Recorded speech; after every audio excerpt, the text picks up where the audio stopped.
வணக்கம். Change the mind map viewers. இன்றைக்கி ஒரு டாப்பிக்கு பர்சனல் டாப்பிக்காகவே இருக்கும். அதாவது பர்சனல்னால் ஏஜ் வைஸ் பேஸு. நீங்கள் ஒரு 25 வயசுக்கு கீழே உள்ளவங்களா அப்படின்னா இந்த வீடியோ உங்களுக்கு தான். இது ஜஸ்ட் ஒரு கிளான்ஸ் பாருங்கள். ஆனால் அது ஆக்சுவலாக இன்றைக்கி டேட்டுக்கு உங்களுக்கு உதவாட்டாலும் உங்களுடைய ஃபேமிலி மெம்பர்ஸில் எல்டர்ஸ் எப்படி இருக்காங்க, எப்படி இருப்பாங்க, அந்த ப்ராப்ளம் நமக்கு வரக்கூடாது அப்படிங்கிறக்காக இது ஒரு விழிப்புணர்வு இதாக இருக்கலாம்.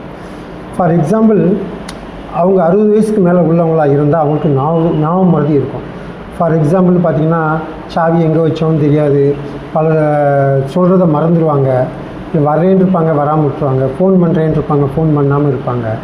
அதனால் யாரையாவது பார்த்துட்டு பேசிவிட்டு மறுபடியும் இன்னொருக்க பார்க்கும்போது புதுசாக பார்க்குற மாதிரி பேசுவாங்க.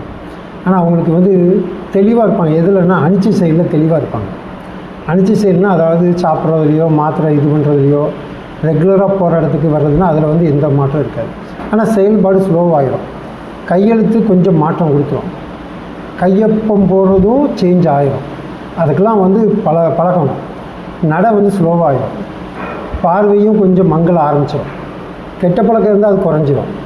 பேசுகிறதுக்கு ஆள் கிடைக்க மாட்டாங்களான்னு ஒரு ஆதங்கம் இருக்கும். யாரையும் எதிர்த்து பேசுகிற தைரியங்கிறதெல்லாம் கொஞ்சம் குறைஞ்சிரும். பலம் குறையும், பலவீனம் கொஞ்சம் கூடும். நம்ம சொல்கிறத அடுத்தவங்க கேட்க மாட்டாங்களாங்கிற ஒரு ஆதங்கம் எப்பயும் இருந்தாலும் அடுத்தவங்களுக்கு அட்வைஸ் சொல்கிறதுல ரொம்ப கில்லாடியாக இருப்பாங்க. பயம் ஜாஸ்தி வந்துடும், தனியாக இருக்கிற பயம். ஆனால் ஆன்மீகம் ரொம்ப கூட ஆரம்பிச்சிடும். ஆன்மீகம் கூட ஆரம்பிச்சிடும். நிறைய இடங்களுக்கு போக ஆசைப்படுவாங்க, ஆனால் உடம்பு ஒத்துழைக்காது. இதெல்லாம் உள்ள நமக்கு ஒரு 60 வயசில் உள்ளவங்களுக்கு ஒரு சின்ன சின்ன ப்ராப்ளம் இருந்துக்கிட்டே தான் இருக்கும். இந்த ப்ராப்ளத்தினால அவங்களுக்கு முன்னேற்றத்துக்கு தடையான்னு கேட்டால் தடை இல்லை. அந்த ஏஜுக்கு தேவையானது இருக்குது. அவங்களுக்கு எதெல்லாம் இருக்குமோ அதெல்லாம் கரெக்டாக இருக்குது. இது எல்லாருக்கும் இருக்குமான்னு கேட்டால் கட்டாயம் எல்லாத்துக்கும் இருக்காது. சில பேருக்கு சில இது இருக்கலாம், சில பேருக்கு சில இது இல்லாமலும் இருக்கலாம், சில பேருக்கு 100% இது எல்லாமும் இருக்கலாம், எல்லாமும் இருக்க சான்ஸ் இருக்குது. சில பேருக்கு இதில் பாதி இருக்கலாம், பர்சன்டேஜ் வைஸ் பார்க்கலாம்.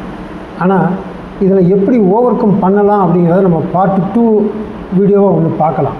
ஏன்னா இதில் என்னென்னலாம் ப்ராப்ளம் இருக்குங்கிறத பார்த்துட்டோம், அதை எப்படிலாம் ஓவர் கம் பண்ணணும்னு பார்த்துட்டோம். அப்படி ஓவர் கம் பண்ணதை பார்த்தோம்னா இந்த 25 இயர்ஸில் உள்ளவங்க இன்னையிலேருந்து ஸ்டெப்ஸ் எடுத்தாங்கன்னா அது ஆட்டோமேட்டிக்காக அவங்க ஃப்யூச்சரில் யாருக்கும் பாரம் இல்லாமல் சுயமாக சந்தோஷமாக வாழ்கிறதுக்கு அது ஒரு வழியாக இருக்கும். வாழ்க வளமுடன். அடுத்த வீடியோவில் பார்க்கலாம். Okay, thank you.